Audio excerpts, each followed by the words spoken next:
हमने इनकी जेल देखी है, हमने इनका झूठ देखा है, हमने इनको खुली चुनौती दी है। हमारे खिलाफ ये नकली वीडियो बनाते रह गए, लेकिन इनकी औकात नहीं थी कि हमको जेल में रख पाते। हम आपके सामने खड़े हैं। हमने इनकी जेल देख ली है और हमने इनकी तिजोरी की औकात नाप ली है। इनके दोस्त के पास होगा अरबों खरबों रुपया, लेकिन हमारा ईमान खरीदने की औकात नहीं है इनकी। हम आपके सामने बदलाव के एक विकल्प के रूप में खड़े हैं। नौजवान के घर से आ रहा हूँ, 32 साल की उम्र में जो है उसको हार्ट अटैक आया है और बैठे बैठे 2 छोटे छोटे बच्चे हैं उसके, वो खेल रहा था, अचानक उसको हार्ट अटैक आया और उसकी जान को पता है वो टीका लिया है कोविड से बचने के लिए। दवाई के नाम पे लगता है जैसे लोगों को जहर पिला दिया हो। और बेईमानी देखिए कि उस वक्त प्रचार करने के लिए, अपना फोटो दिखाने के लिए जो टीका का सर्टिफिकेट होता था, अपना फोटो चिपकाए थे। और आज जब उस टीके से लोगों को हार्ट अटैक हो रहा है तो अपना पे फोटो लगता है जैसे रबर से मिटा दिए हैं। पेट्रोल पंप पे पोस्टर लगा करके हमको बताया गया कि आपको मुफ्त में टीका दे रहे हैं। मुफ्त में आप हमको टीका दिए कि जहर दिए साहब? टीका दिए कि जहर दिए हैं?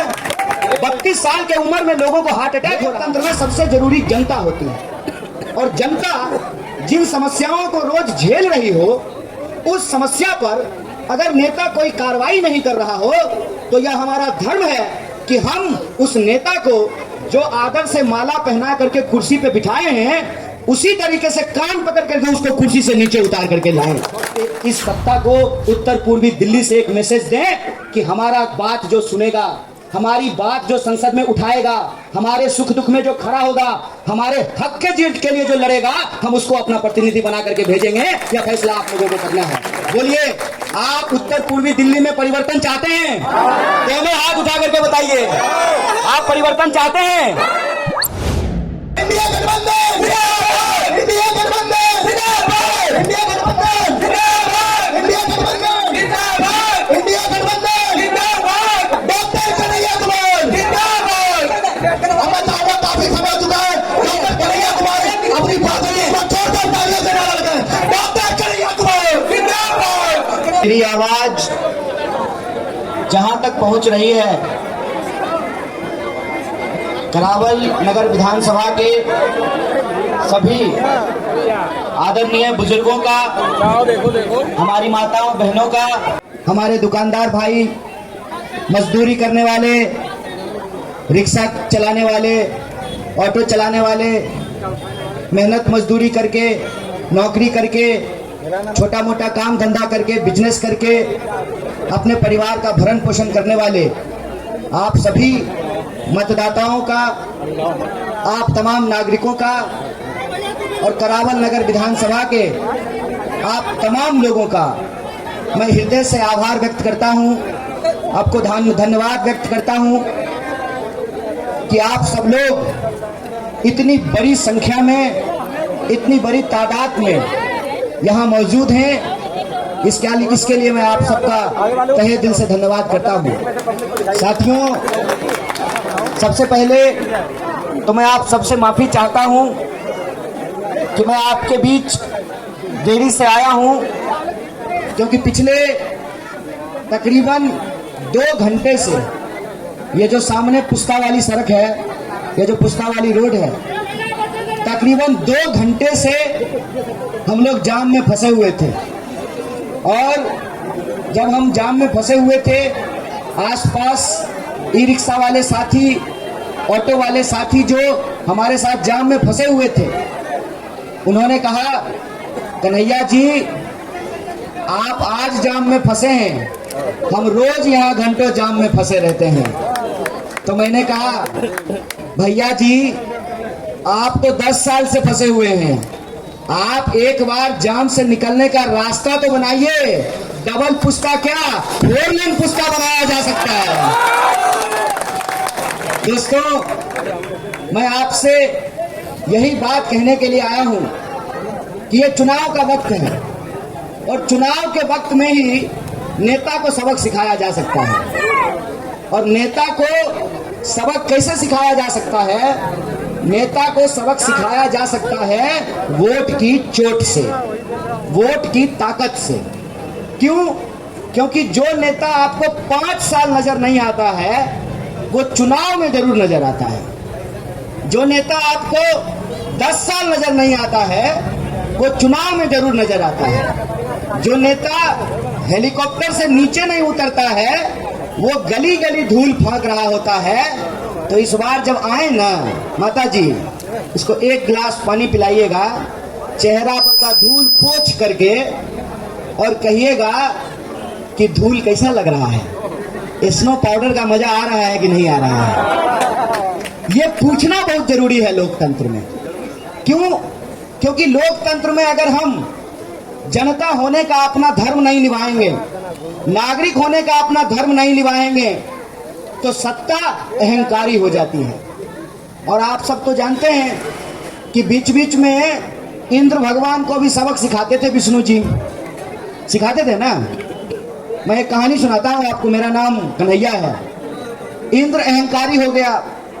इंद्र जो है, जो भगवान का दरबार होता है, ईश्वर का दरबार होता है, तो इंद्र उसका राजा होते हैं। और इंद्र जो है एक बार एक आदेश पास किए कि सबसे पहले जो है अब इंद्र की पूजा होगी। और सबसे पहले तो गणेश जी की पूजा होती है ना।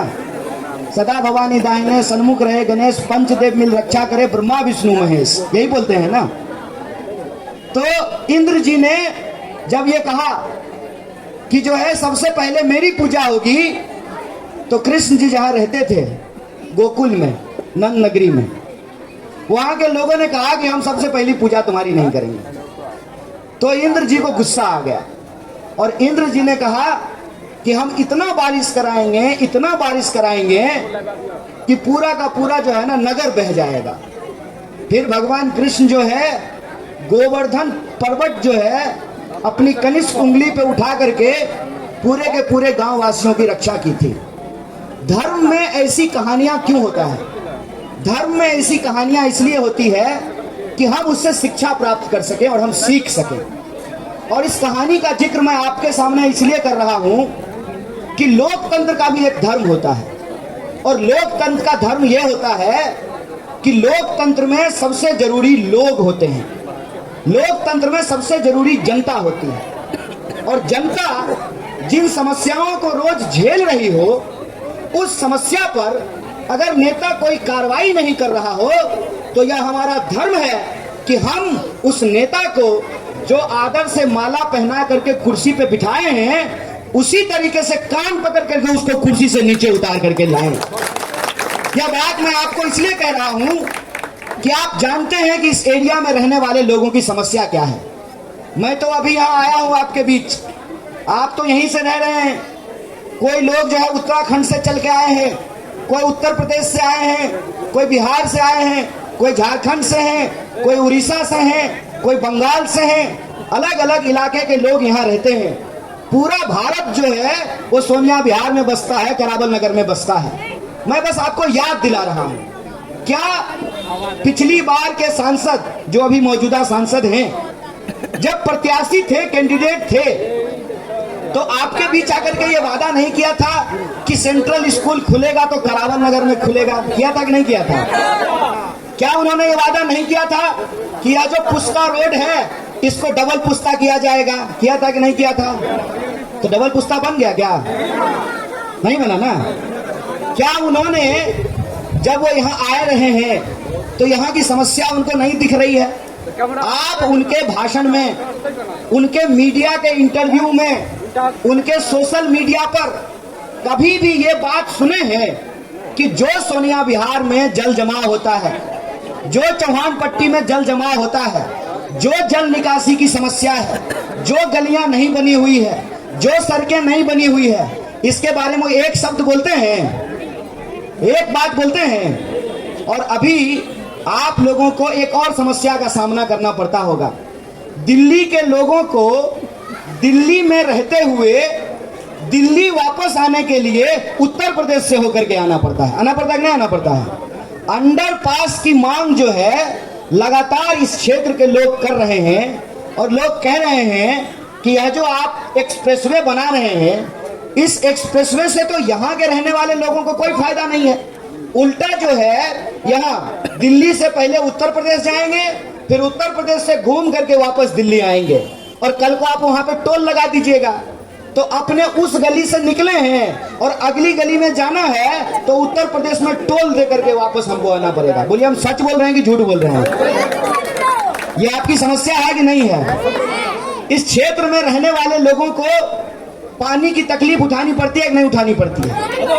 जाम की समस्या से झेलनी पड़ती है कि नहीं पड़ती है? इस क्षेत्र में कानून व्यवस्था को झेलना पड़ता है कि नहीं झेलना पड़ता है?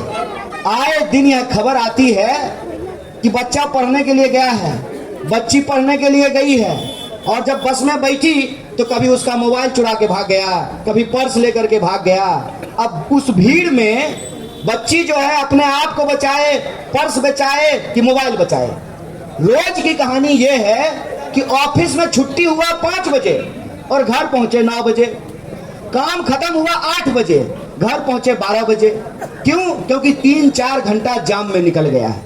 यह जो उत्तर पूर्वी दिल्ली की हालत है, किसी की तो जिम्मेवारी होगी। अगर सांसद का कोई काम ही नहीं है तो फिर चुनाव क्यों होता है? मुझे बताइए। पार्षद का चुनाव होता है, एमएलए का चुनाव होता है। अगर सांसद का कोई काम ही नहीं है तो फिर सांसद का चुनाव होता क्यों है? अगर प्रधानमंत्री ही सिर्फ चुनना है तो सिर्फ प्रधानमंत्री का चुनाव हो। पूरे देश में हर पार्टी अपना अपना एक प्राइम मिनिस्टर का कैंडिडेट दे और हम लोग सीधे उसको वोट दें। इस बात में आपको बेईमानी नहीं लगती है कि 10 साल जिसने जो आपसे वोट लिया, जो आपको वादा किया, और आप जब चुनाव हो रहा है तो अपने नाम पे वोट नहीं मांग रहे हैं, प्रधानमंत्री के नाम पे वोट मांग रहे हैं। अपने नाम पे वोट नहीं मांग रहे हैं, प्रधानमंत्री के नाम पे वोट मांग रहे हैं। तो सांसद महोदय को ये पूछना पड़ेगा ना कि आप जो आजकल हाथ जोड़ करके कहते हैं कि 4 महीना हमको और दे दीजिए, गनीमत है 4 महीना मांगे, नहीं तो 9 महीना मांग लेते। नहीं, जो इंसान 10 साल में क्षेत्र के लोगों के लिए कुछ नहीं किया, उसके नाम का एक पत्थर नहीं दिखाई देता है। कोई ऐसी गली नहीं हो जो सांसद ने बनाया हो, कोई ऐसी सड़क नहीं है जो सांसद ने बनाया हो, कोई ऐसा स्कूल नहीं है जो सांसद ने बनाया हो, कोई ऐसा अस्पताल नहीं है जो सांसद ने बनाया हो। हर बार वादा करते हैं, शिलान्यास के नाम पे नारियल फोड़ते हैं और ना वो नारियल जुड़ता है, ना सड़क जुड़ती है, ना गली जुड़ती है, ना नाला बनता है। ये समस्या जो है इसका कुछ तो निदान होना चाहिए। बोलिए होना चाहिए कि नहीं होना चाहिए? अगर होना चाहिए तो हमको कुछ बात समझनी पड़ेगी। पहली बात, जो नेता ये कह रहा है कि हम आपका धर्म बचाएंगे तो उससे हाथ जोड़ करके कहिए, रे भाई हम इस धर्म को तब से जान रहे हैं जब तुम्हारी पार्टी पैदा भी नहीं हुई थी, है कि नहीं? भाजपा कब बनी? भाजपा बनी 1980 में। हमारा धर्म कब का है? हजारों साल पुराना है ना। बीच में कितने शासक आए और चले गए, अंग्रेज आए और चले गए, कितनी पार्टियां आई और चली गई। धर्म अपनी जगह पे है। क्यों? क्योंकि धर्म की समझदारी ये है, किसी भी आयोजन में आपने सुना होगा हम क्या कहते हैं? धर्म का जय हो, अधर्म का नाश हो, विश्व में शांति हो, प्राणियों में सद्भावना हो। जो लोग समाज को बांटने का काम कर रहे हैं, मैं उनसे एक सिंपल सवाल पूछता हूं। हम तो धर्म ये सीखे हैं साहब कि जो निर्बल को शक्ति दे। निर्बल को शक्ति देने का मतलब ये है कि देखिए, मेरा नाम कन्हैया है, कृष्ण जी जेल में पैदा हुए, चाहते तो कंस मामा से जो है टेबल के नीचे समझौता कर लेते और कहते कि जो है हमको एक बढ़िया मंत्रालय दे दीजिए, हम जो है आपके राज दरबार में रहेंगे, कोई दिक्कत नहीं है। लेकिन कृष्ण जी ने क्या कहा?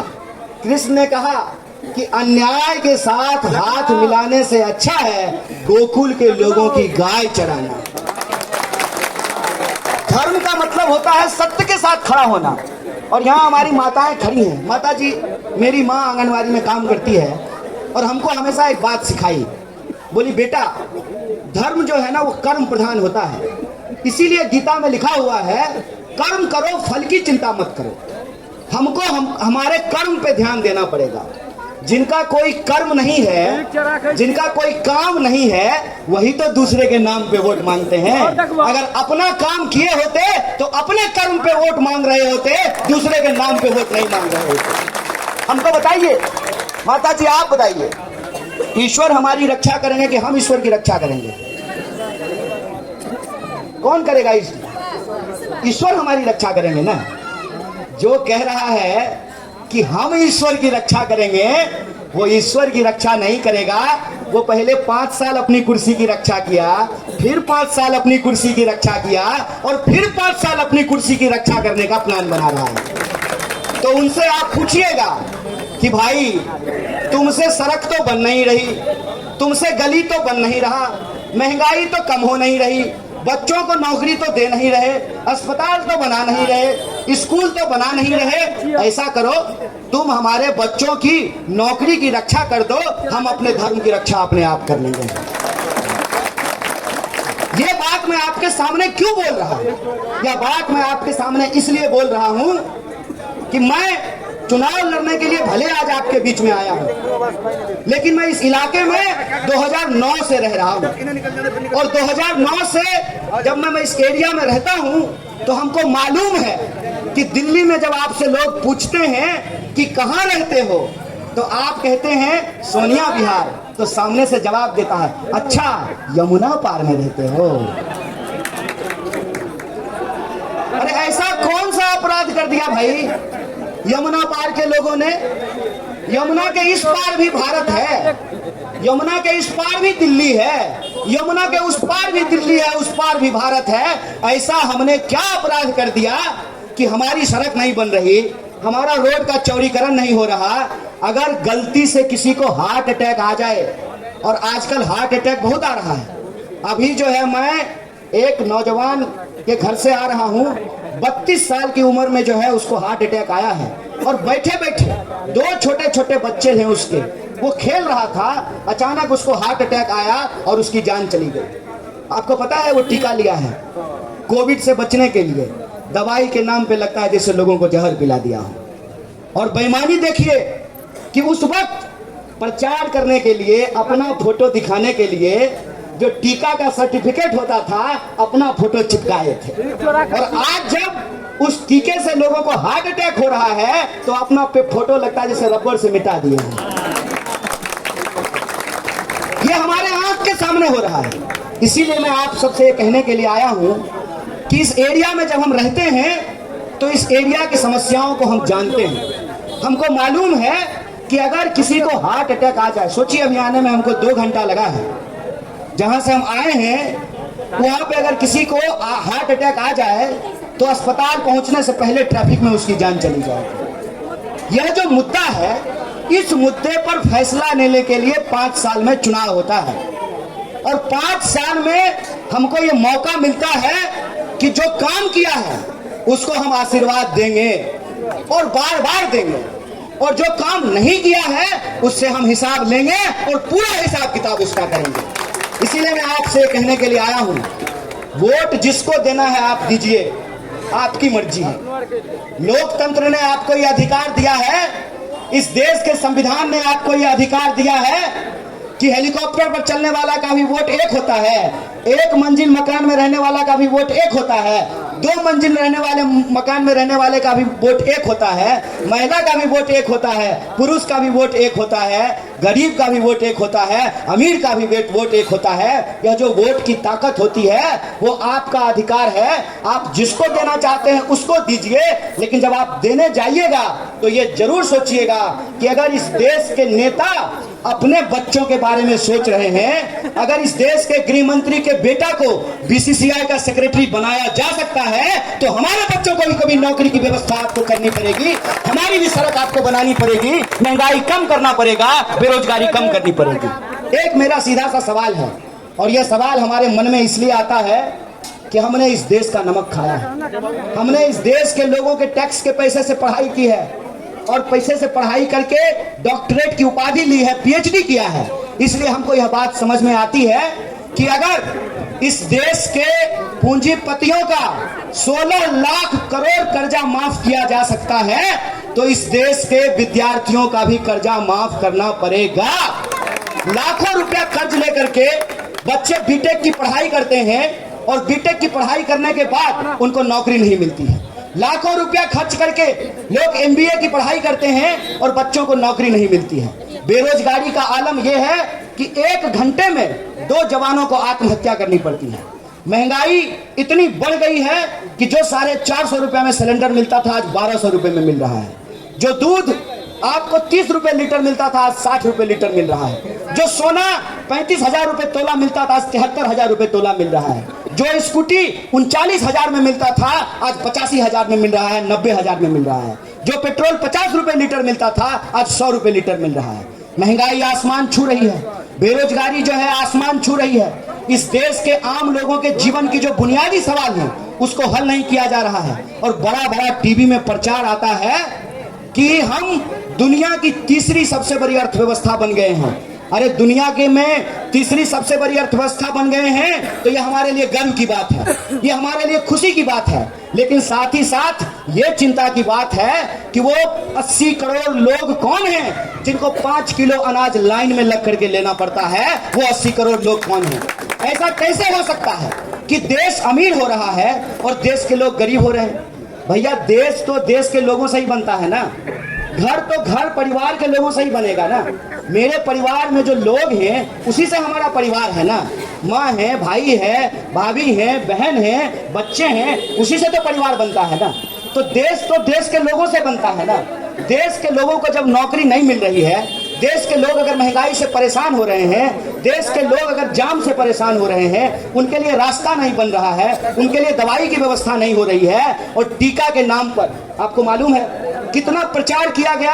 हर पेट्रोल पंप पे पोस्टर लगा करके हमको बताया गया कि आपको मुफ्त में टीका दे रहे हैं। मुफ्त में आप हमको टीका दिए कि जहर दिए साहब? टीका दिए कि जहर दिए हैं? 32 साल के उम्र में लोगों को हार्ट अटैक हो रहा है, आप टीका दिए कि जहर दिए? यह विचार हम लोगों को सोचना पड़ेगा कि अगर इस देश में प्रधानमंत्री 5 साल के लिए बनते हैं, सांसद 5 साल के लिए बनते हैं, तो गरीब के बच्चे दौड़ करके मेहनत करके फौज की जो नौकरी करते थे उनको आप 4 साल की नौकरी क्यों दे रहे हैं? आपको मालूम है सरकार जो है एक योजना लेकर के आई है। अभी यहाँ फौजी भाई बैठे हुए हैं, कहाँ गए? अगले पॉइंट पे गए हैं। जो फौज की नौकरी होती है उसमें एक योजना लेकर के आए हैं कि आपको 4 साल की नौकरी मिलेगी, MP 5 साल के लिए और सेना में नौकरी 4 साल के लिए। और यहाँ जो है मैं देख रहा था पुलिस वाले खड़े थे, किधर गए? इधर थे। ये जो है ये ड्यूटी करें, 60 साल नौकरी करें और जब रिटायर करेंगे तो इनको पेंशन नहीं मिलेगा। लेकिन अगर 5 साल के लिए कोई सांसद बन गया है तो उसको भी पेंशन मिलेगा, अगर उसको कुछ हो जाएगा तो उसको पत्नी को भी पेंशन मिलेगा। ये बेईमानी क्यों इस देश में हो रही है? मेरा सीधा एक सवाल है, देश में रहने वाले 140 करोड़ लोगों का देश है ये, और सरकार की ये जिम्मेवारी है कि वो चंद मुट्ठी भर लोगों के लिए नियम ना बनाए, चंद मुट्ठी भर लोगों के लिए नीति ना बनाए। ऐसा नीति बनाए कि सबका भला हो, सबका अच्छा हो। ऐसे काम सरकार को करना पड़ेगा। लेकिन सरकार ऐसा काम तभी करेगी जब हम अपने नागरिक होने का फर्ज निभाएंगे। और नागरिक होने का फर्ज ये है, अम्मा हमको रोटी बनानी आती है। जब हम दिल्ली पढ़ने के लिए आए थे तो खुद से रोटी पका करके खाते थे, और रोटी बनाते बनाते अगर साथ में सब्जी भी बनाने लगे और थोड़ा सा ध्यान इधर उधर हो जाए, मान लीजिए कि लोहिया करने लगे तो रोटी पलटना अगर भूल गए तो रोटी जल जाती थी। सत्ता और रोटी समय पे पलटते रहना चाहिए, नहीं तो सत्ता तानाशाही हो जाती है और रोटी जल जाती है। और अगर आपको लगता है कि 10 साल में आपके जनप्रतिनिधि ने आपके हक के लिए काम नहीं किया है, आपके सुख दुख में नहीं खड़ा हुआ है, आपकी समस्याओं को नहीं सुना है, चुनाव के अलावा आपको कभी दिखाई नहीं दिया है, तो ये मौका है कि आप इस सत्ता को उत्तर पूर्वी दिल्ली से एक मैसेज दें कि हमारा बात जो सुनेगा, हमारी बात जो संसद में उठाएगा, हमारे सुख दुख में जो खड़ा होगा, हमारे हक के जीत के लिए जो लड़ेगा, हम उसको अपना प्रतिनिधि बना करके भेजेंगे। यह फैसला आप लोगों को करना है। बोलिए, आप उत्तर पूर्वी दिल्ली में परिवर्तन चाहते हैं? दोनों हाथ उठा करके बताइए, आप परिवर्तन चाहते हैं? आप लोग नहीं चाहते हैं तो दोनों हाथ उठा के बताइए। अगर आप परिवर्तन चाहते हैं तो दुनिया की कोई ताकत, जनता जो ठान लेती है उसको होने से रोक नहीं सकता है। और हम वो भारत के लोग हैं कि जब परिवर्तन का मन बना लेते हैं तो परिवर्तन जरूर करते हैं। और इस बार उत्तर पूर्वी दिल्ली के लोगों को परिवर्तन करना पड़ेगा जाम की समस्या से मुक्ति के लिए। डबल पुस्ता रोड के लिए, सभापुर में अंडरपास के लिए, और एनजीटी ने जिस तरीके से हमारी संस्कृति के ऊपर हमला किया है, उत्तराखंड के लोग भी जो त्योहार मनाते हैं उस पर भी रोक लगाया, और बिहार और पूर्वांचल के लोग भी जो छठ मनाते हैं उसके ऊपर रोक लगाया है। तो इस एरिया का जो डिमांड है, और सिर्फ रोक नहीं लगाया है, बंधु जी हमारे बीच से कहाँ चले गए? बंधु जी, पिछली बार छठ मनाने की मांग को लेकर के इनके ऊपर डंडा मारा गया, इनको थाने में बंद करके रखा गया, और इस इलाके के सांसद ने एक शब्द नहीं बोला। महाबल मिश्रा जो द्वारका के वेस्ट दिल्ली के पूर्व सांसद हैं, उन्होंने एसएचओ को फोन करके इनको थाने से छुड़वाया है। तो जो आपको 5 साल डंडा मारते हैं, आपको जेल में बंद करते हैं, आपके आत्मसम्मान पे हमला करते हैं, आपके मुद्दों को नहीं सुनते हैं, ये मौका है कि 25 तारीख को आप बदलाव के लिए वोट कीजिए और हर डंडे की चोट के खिलाफ अपने वोट से चोट कीजिए। ये अपील मैं आपसे करने के लिए आया हूँ। बोलिए, परिवर्तन होगा ना? एक आवाज में बोलिए। और परिवर्तन जब होगा तो मैं एक आखिरी बात, एक वादा करके जाता हूँ आपको। हमको नेतागिरी करने नहीं आता है। बेगूसराय की धरती पे पैदा हुए, गंगा के किनारे, माता जानकी की भूमि है मिथिला, वहाँ हम पैदा हुए हैं। एक ही चीज हमने सीखा है, विनम्रता में अपना सर झुका देंगे, लेकिन अगर कोई आंख दिखाएगा तो उसका गिरेबान पकड़ करके उससे हर सवाल का जवाब देंगे। और हमने देखी है तुम्हारा जेल। ये हमारा नकली वीडियो बना करके हमारे खिलाफ साजिश रच करके हमको जेल में डाले। इनको क्या लगा गरीब का बच्चा है जेल में जाकर के डर जाएगा? ऐ सरकार, आपको हमारी मिट्टी के बारे में मालूम नहीं, आपको हमारा इतिहास मालूम नहीं। हमारे घर के नौजवान सीमाओं पे खड़ा होकर के इस देश की रक्षा करते हैं। हमारे पुरखों ने जेल में जाकर के अंग्रेजों के खिलाफ संघर्ष किया, इस देश को आजादी दिलाने में अपनी भूमिका निभाई, और हमने इस देश के लोगों का नमक खाया है। तो आपके सामने हम वादा करते हैं, हमने इनकी जेल देखी है, हमने इनका झूठ देखा है, हमने इनको खुली चुनौती दी है। हमारे खिलाफ ये नकली वीडियो बनाते रह गए, लेकिन इनकी औकात नहीं थी कि हमको जेल में रख पाते। हम आपके सामने खड़े हैं। हमने इनकी जेल देख ली है और हमने इनकी तिजोरी की औकात नाप ली है। इनके दोस्त के पास होगा अरबों खरबों रुपया, लेकिन हमारा ईमान खरीदने की औकात नहीं है इनकी। हम आपके सामने बदलाव के एक विकल्प के रूप में खड़े हैं। अगर माओ को लगता है कि हम आपको अगर हमारे में अपना बेटा नजर आता है, बहनों को अगर लगता है कि आपको मेरे में अपना भाई नजर आता है, जो बड़े बुजुर्ग खड़े हुए हैं उनको लगता है कि ये नौजवान इस क्षेत्र की आवाज बन सकता है, इस क्षेत्र की आवाज को संसद में उठा सकता है, हमारे हक के लिए लड़ सकता है, तो आप अपना आशीर्वाद दीजिए। हम आपके आशीर्वाद को कभी नीचे नहीं झुकने देंगे, हम आपका मान कभी कम होने नहीं देंगे। इसी आशा और विश्वास के साथ कि आप इस परिवर्तन का हिस्सा बनेंगे और आपके इस परिवर्तन की मुहिम में आपसे हम कंधे से कंधा मिला करके चलेंगे। इन्हीं शब्दों के साथ आप तमाम लोगों को एक बार पुनः दिल की गहराइयों से धन्यवाद कहते हुए अपनी बात को खत्म करूंगा। बहुत बहुत धन्यवाद। जय हिंद, जय दिल्ली।